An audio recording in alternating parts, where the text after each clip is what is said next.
Yo, welcome to my watch vlog. It's been a while since we last uploaded something on this channel, but we do have like watch content, so I decided to upload it here.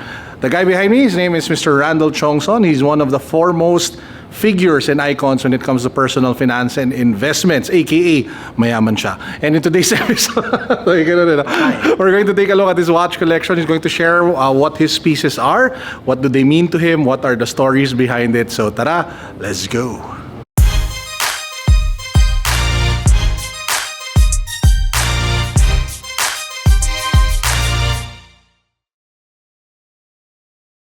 Okay, Randell, game. What watches do we have here? Okay, let's start na lang with what I'm wearing. Sige, okay? G.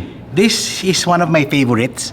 It's a discontinued Tudor chronograph that was endorsed by Tiger Woods. Kaya may tiger na nakalagay. So this is special kasi 20 or so years ago, we gave this to my dad as a gift. Oh, so wow. kami magkakapatid, we contributed, we bought him. He's a golfer, you know, at that time, Tiger Woods was the biggest name in golf. And he likes Tudor, so we bought him this one as a gift.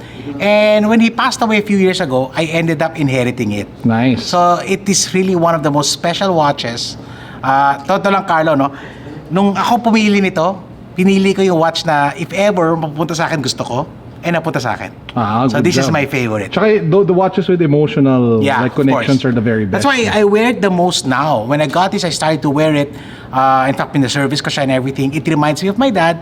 And some of my siblings wanted it, but since marami kami mo gusto, we raffled it off. May pa-raffle? Oo, kasi parang easy lang. Oo, so sa akin napunta. So I love this watch. Congratulations. So, thank you to that. Okay, watch number 2. So watch number 2. Okay, this one na lang, I'll start off. Okay. So, hawakan ko. Alam ng mga viewers ko to kasi we feature a lot of G-Shocks on the channel. Ang walang kamatayang Casio. Yan. Kaya ko siya gusto. I'm a big fan of the Royal Oak, although hindi ko siya mabili. So nabili ko yung Casio. Now, this is very useful for me when I go to the beach, Anbaya, or Boracay. Kasi okay lang yan, di ba? Mawala man siya, okay lang. But matibay yan. You know, kung mawalain mo na lang, bigay mo na lang sa amin. Di ba? Kasi iiwan mo doon. Tsaka I like the shape. Ang ganda na shape niya talaga. So, this is something that's very useful for me. Okay, quick note. The Bluetooth version of this recently came out. So if you guys want one, I think it's available already here in the Philippines. And I only battery-powered watch. Nice. Everything's mechanical. Okay. So Speaking nakita mo. Mechanical, parang ito na yung mga big time. Okay. So meron pang mga story, no? If you notice, no, this one and two of my watches are chronographs. Okay. So sa mechanical watches, chronographs are a little bit more expensive because mas mahirap siya gawin and mahirap siya gawin. So mahirap siya i-manage. Complicated siya. So okay. This one has a good story for me. It's called the Zenith El Primero. Okay. Nice, classic. So Zenith El Primero, classic siya. Okay, this has been with me for over 20 years. Now, I love this. Number one, I like Zenith. I like the movement. In fact, Zenith movements are famous because particularly the one inside this one is the one inside the Rolex Daytona. Because before history, si Rolex Daytona does not make its chronograph watches. So they have to use the movement of Zenith. So a Zenith Daytona na Zenith ang kanyang movement is very expensive today and very hard to find. I don't have the Daytona but I have the same movement in these watches. Now, Carlo, ito memorable sa akin to because this was one of the watches that I bought when I was, okay financially, and I went through financial difficulties afterwards. Ito lang yung naiwan. So ito lang yung naiwan from my siguro good memories of the past. And the funny part is, kaya ko lang siya hindi nabenta. I sold, I bought Rolexes, Omegas in the past. Nung nagipit ako, binenta ko. Ito naiwan, not because I wanted to keep this, is because back then nobody wanted to buy it. So kaya lang siya naiwan. Now, years after, discontinued model, medyo few people know about this model. But so when people watch aficionados nakita to, they like it. No? So they like it. Okay. Next. So ito, good story to. Because siguro mga 10, 12 years ago, I made money out of this. So this is a brand that I like because nauso yung mga malalaking watches. They're known for that. It's pilot watches. It's called Xeno watch Basel. It's one of those entry-level Swiss watches that obscure, no? It's very, very good. It's very well made. Pag nakita mo yan, kahit buksan mo sa loob, well made.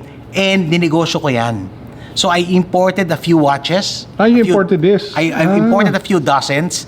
I would walk around, carrying a backpack and sell it. No, guys like sila Paolo Tibig, Francis Kong would buy from me. So I made money out of this. I just kept one. I think I kept two. One I gave it to my son, and Parang this yung one. Tecno Marini Rex. Oo, may story to, no? So I mean, I hardly use this, pero I like this kasi it's well made. As you can see at the back. Ayan, so well made watch. Maganda yung size, and I play with it. So I don't use it as much. Okay, but it reminds me, no, na It reminds you of the big pilot. yes, Slightly thicker lang yung ano niya, yeah. yung case. It's a pilot watch, kaya ano. So, smaller pareho crown. I call this the Ninong watch. So, Dahil pag nagnininong ka sa nagnininong, I don't like gold much, no? But, I guess, siguro everybody needs a fancy watch. So, Yeah.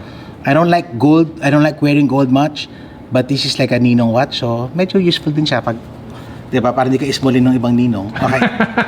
Okay. This is my latest acquisition. I acquired this, You're a Tudor fan talaga, no? I like, I have two Tudors and I have two Rolexes, no? So ito, I like Tudor kasi unang-una, ang hirap na bilhin ni Rolex ngayon, masyado na mahal. But Tudor is just as good, and sometimes I even like the design better. So this is what you call the Black Bay Chronograph. Medyo ano rin siya, you have to wait for it to get it. I liked it kasi unang-una it has a leather band, para hindi typical ng story. And maganda yung dial niya, ganda ng movement niya, And sa chronograph. the face looks amazing. Yeah, it's their version of the Daytona. Ang ganda ng kulay. So yan siya. How So, the light bounces off it. so yan. So I liked it. I like wearing this kasi part. And siguro for the last watch, ito is very special to me because when things became better for me financially and I felt I was ready to buy nice watches again, I bought this. So this is the Explorer I, 39mm. Medyo ano to, classic You to. can't go wrong with it. Because the 39mm number 1 is discontinued. They went Yeah. back to the 36. Pero maganda din ko, I like this kasi it's casual and formal at the same time. So if I'm wearing jeans, it's a Kaya. sports watch pa rin siya, Explorer I, but pwede rin yan na nakasuit. So ano lang yan, medyo among all the Rolexes, understated siya, pero iconic din siya on its own. So yan. So may story lahat ng watches ko. So binabagay ko. Nahiya naman yung Apple Hindi, Watch. marami kang watch. I used to have an Apple Watch pero I stopped using it. I gave it away. Kasi ano siya, disturbing, di ba? Nagkatok ako, nag-meeting ako pag notification. Basta ako big. I feel kasi Carlo, no, ang relo, that's our only jewelry. Di ba? Hindi mo tayo pwede mag-jewelry. So, the watch is the only one. So, yan lang yung aking mga guilty pleasures. If there's like one watch which is like your favorite, which one would it be? Siguro I'm torn between this one because of my story and this one. Kasi I The like Rolex. the classic, the Rolex, the Explorer Explorer. one. I like the classic of it. And this one I like the story. I mean, it's a reminder. Oh, Yan, yun. that's a story. Oh, yun guys, make sure to follow Randell. I'll put the link down below to all of his channels. First to I don't expose this pero for Carlos watch channel. So, Oh, nakita salamat, ko to. salamat. So guys, panoodin nyo yung channel niya, abangan nyo yung mga shows niya, Boxing Success, happening in September. So make sure to, well, buy a ticket. Hey. Yeah, we'll announce siguro the details very soon. Okay, so balik sa akin. So guys, that's it for today's episode. I hope you enjoyed. As usual, peace, God bless. What's up? Boom.